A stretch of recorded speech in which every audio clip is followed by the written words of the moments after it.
my name's Rose Morgan. I'm a community champion. I work for a company called Morrisons, a supermarket.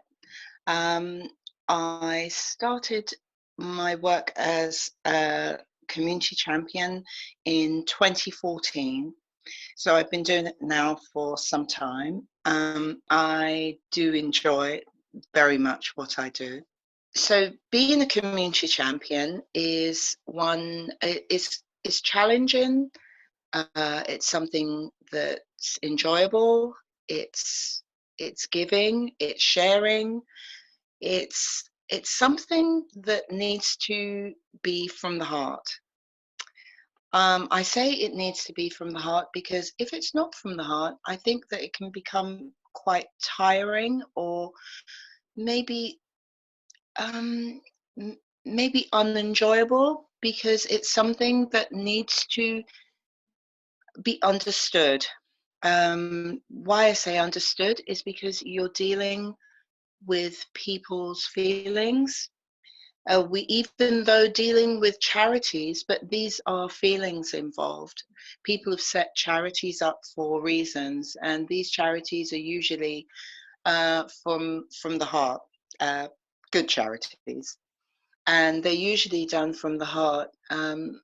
They are people who are passionate about making a difference towards people's lives, maybe their surroundings. It could be with games, it could be with sports, it can be helping with disabilities, it, it may be anxiety problems, Alzheimer's, well-being. There's so many things you can support as a community champion.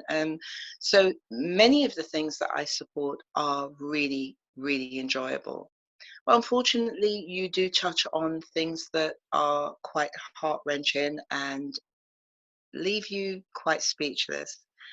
I'm quite an emotional person with certain things, so I do tend to cry quite easily.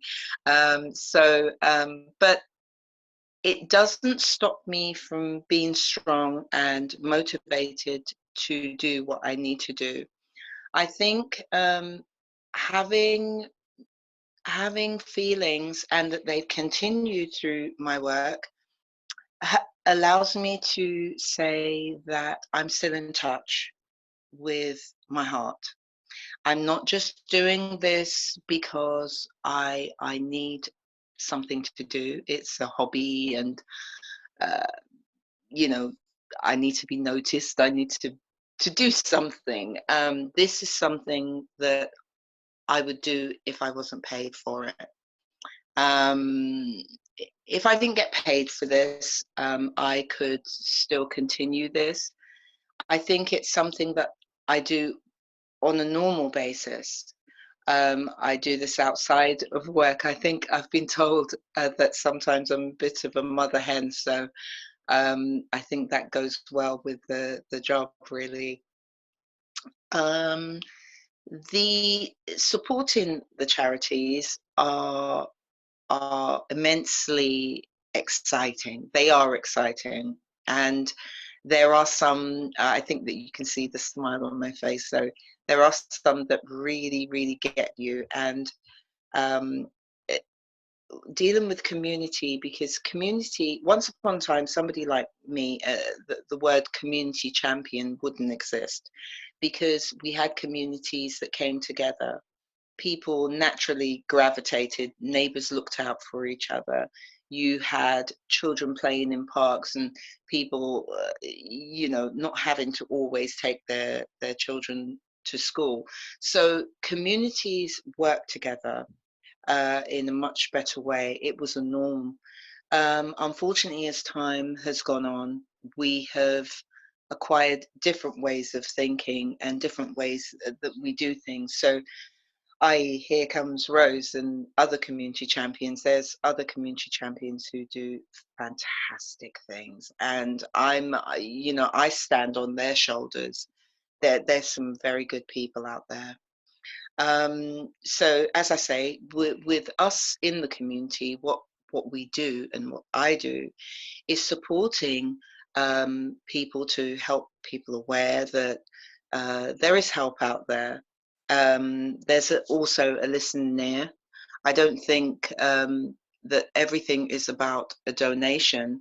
Some things are about listening. Some things, it may be attending an event, just showing people that you care. And everybody wants to be valued and respected.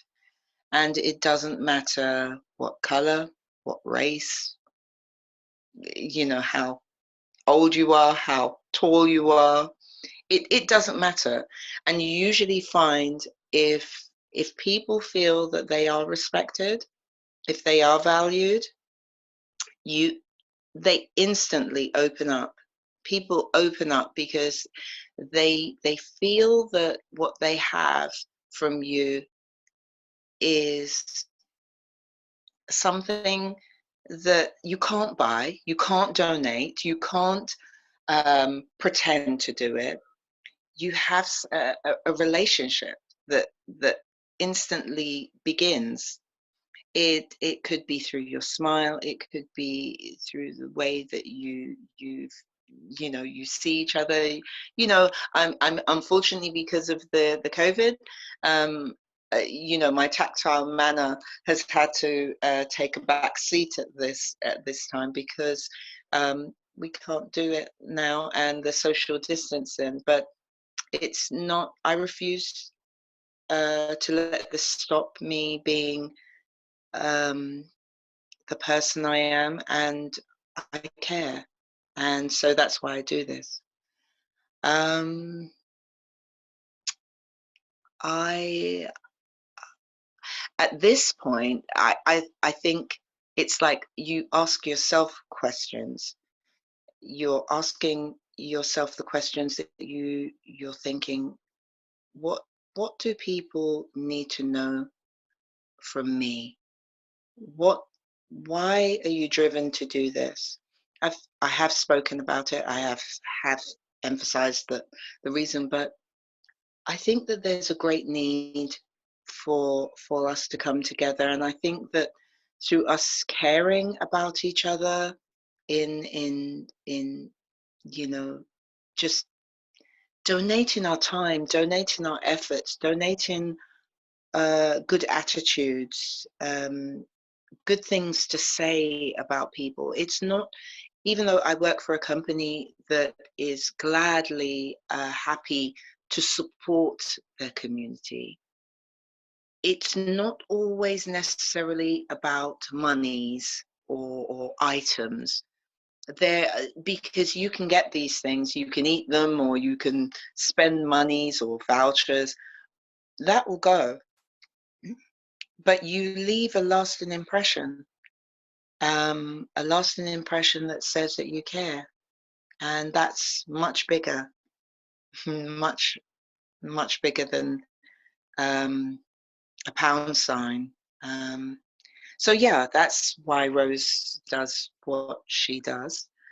I am involved in quite a few projects. I find it very hard to say no to people who need me and need help and need that attention. But I try to do it in the best possible way, in not just saying yes, yes, yes, yes, yes, but to say yes for the right reasons. When I enter into any projects or in giving, I do I look into it. So I don't just give and think to myself, okay, that's fine, bye, take care. I want to find out about them. I want to know the interests, what keeps them going. Are they okay? So from time to time, I'll call them. Are you okay? Has may not have a donation that day, but oh, Rose, you've called. Oh, thank you. How about you popping around, or we'd like to see you. We've got something coming up. Oh, no, don't donate. We just want you to come along. And I've built up this relationship with people that they don't always want. And they actually want my company, or me to come along to an event. And I think that that's a really, really lovely compliment, to know that you're much more than just the person who delivers things that people may think that they want. I don't know if I said that right, but yeah. So I have been involved with a very wonderful initiative called Kickoff at 3. Now, I was introduced to this by a police officer. His name, Stuart. And he said, "Oh, you may be interested in this." And I, came along to the games, and I thought, okay, what is this? This is fantastic. I couldn't believe it the first time I saw it. I just thought, hold on, there's young people, there are police, there are families, and everybody's working together here, and they're having a good time. So, I mean, if you're a community champion, and this is really right up your street, this is something that you really want. This is like, community. So this is exactly what a community champion dreams of. Community. It's people coming together of all different ages, from all different backgrounds, and they have something in common. They want to enjoy themselves and using sport.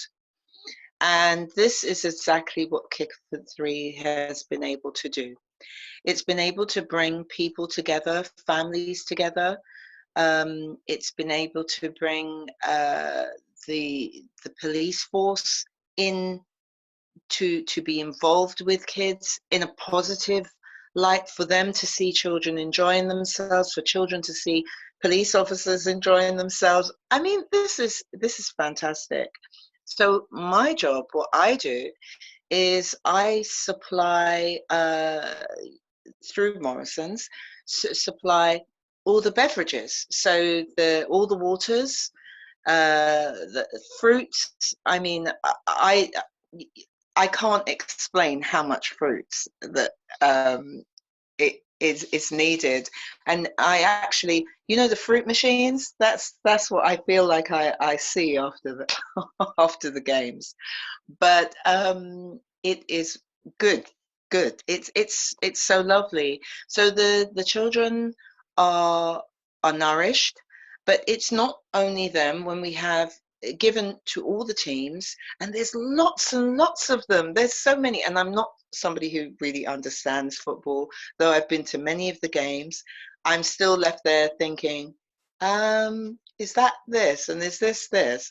So I don't get involved in that side of it, but what I do get involved in is their well-being.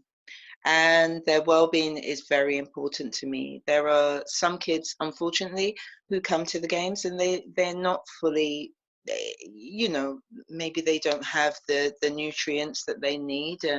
It could be for all different reasons. They could have run out of the house before they had their breakfast. It may be that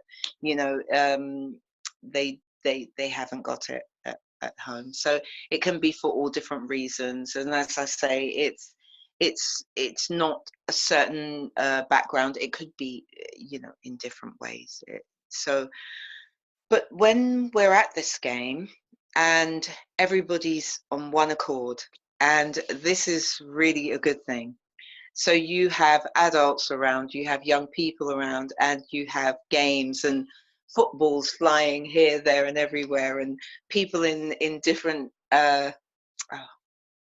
I told you I didn't know, in different football outfits, the boots and see, I really don't know what I'm talking about, but I do know that I'm talking about some good guys who's brought young people together through this game, and they are very passionate, and that's Michael and Ashley.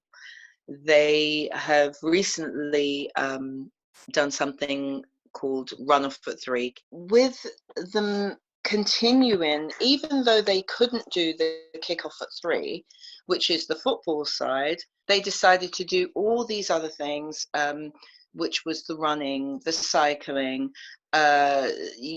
everybody, even I think even basketball got involved, but basically it was a full spectrum of sports, and they have the attention of the community because these guys don't want anything other than people to enjoy sport, the well-being, coming together. And that's really, this is purely done voluntary, and they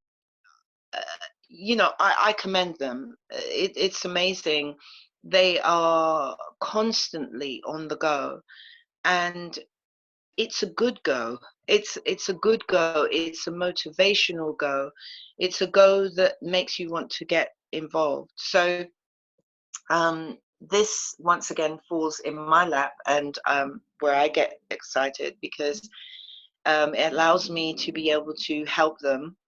So I help them through, as I say, donating food. Maybe it will be, it's usually on the well-being side. So sometimes some chocolate comes into it, but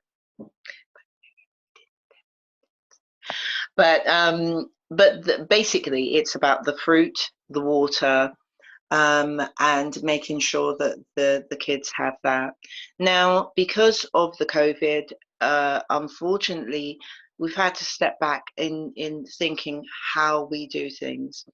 The fruit's still, possible. So in October, they will be having Kickoff at 3, and but we will only be supplying the water and the fruit, and it's just making sure that we do things right, and abiding by the rules that we all need to do.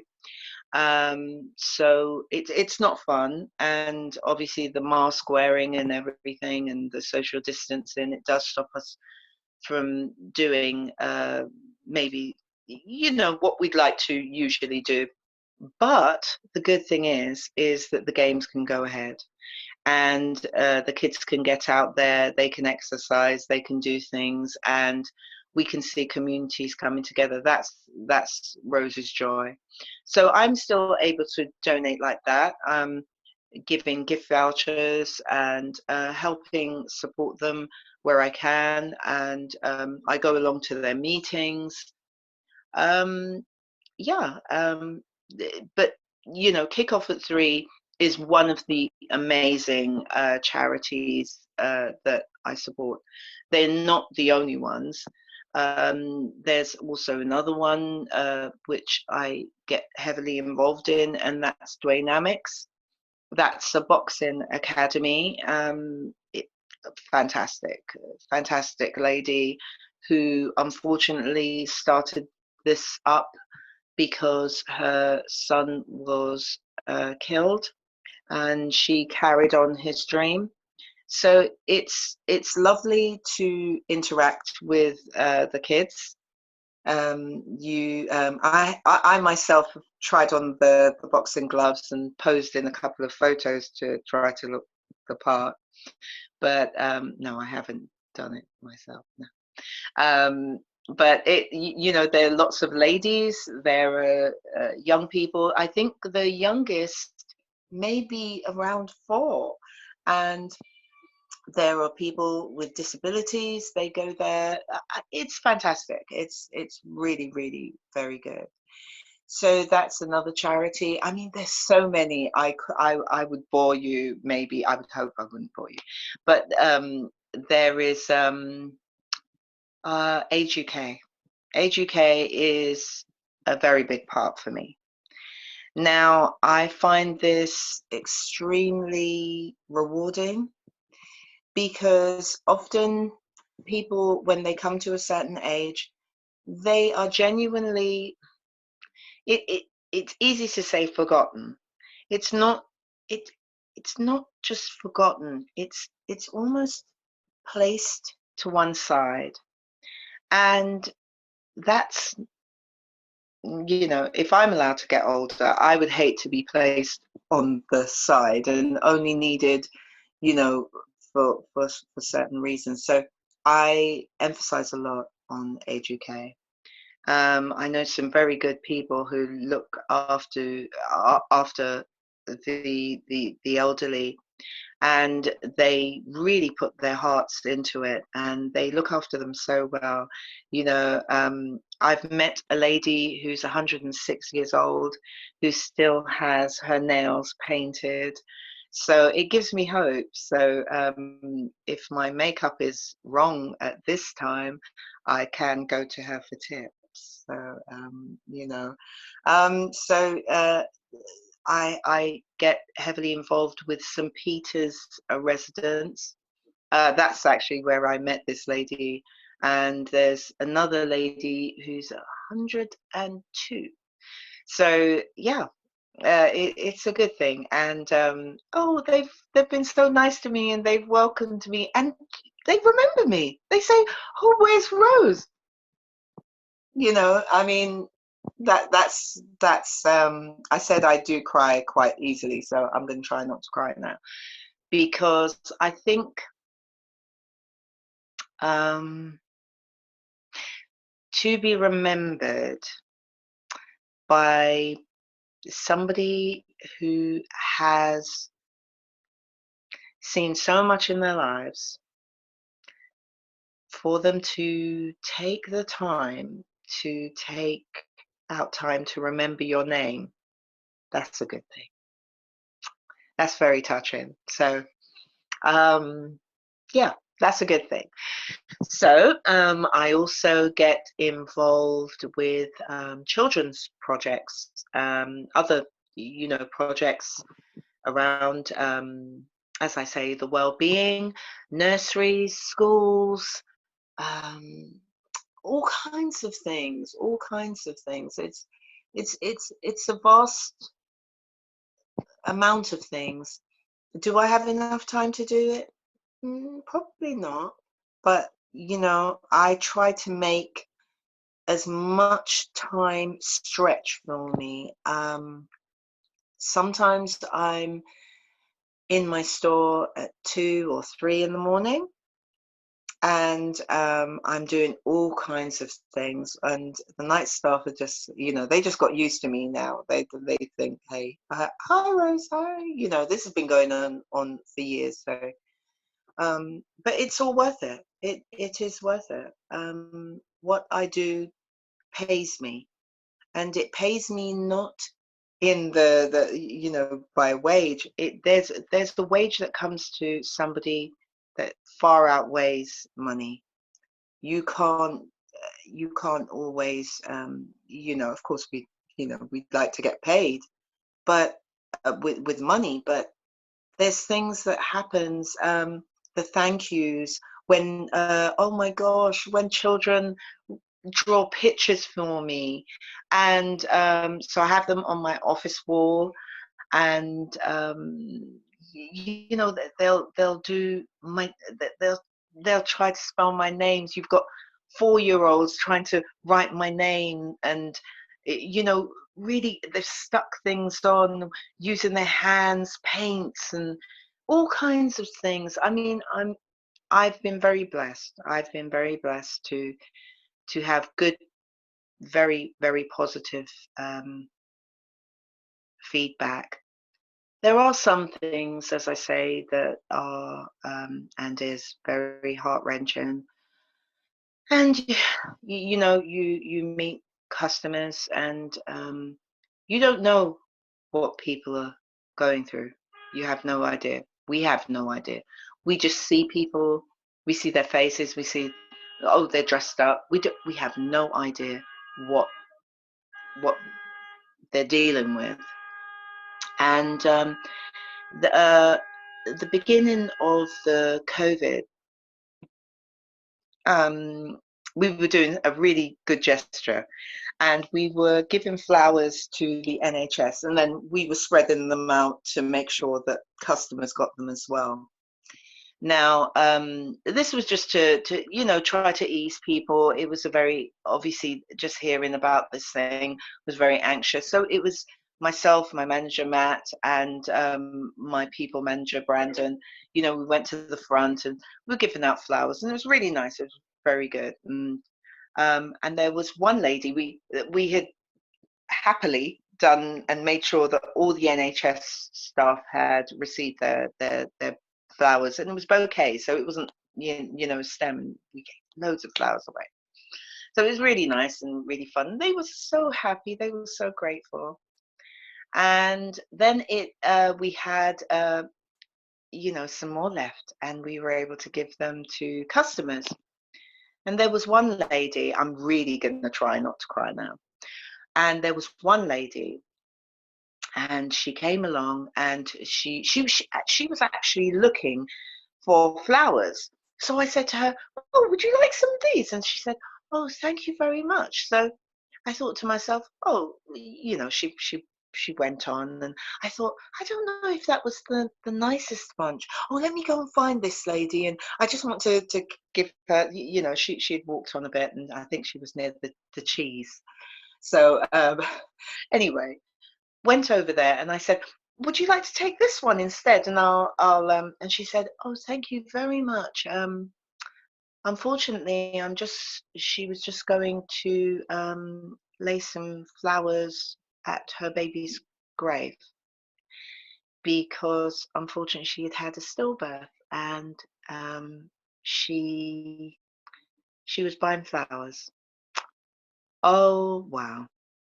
I mean, you couldn't be at the right place at the right time if you asked it. And so I was able to, we, donate lots of flowers. And she cried.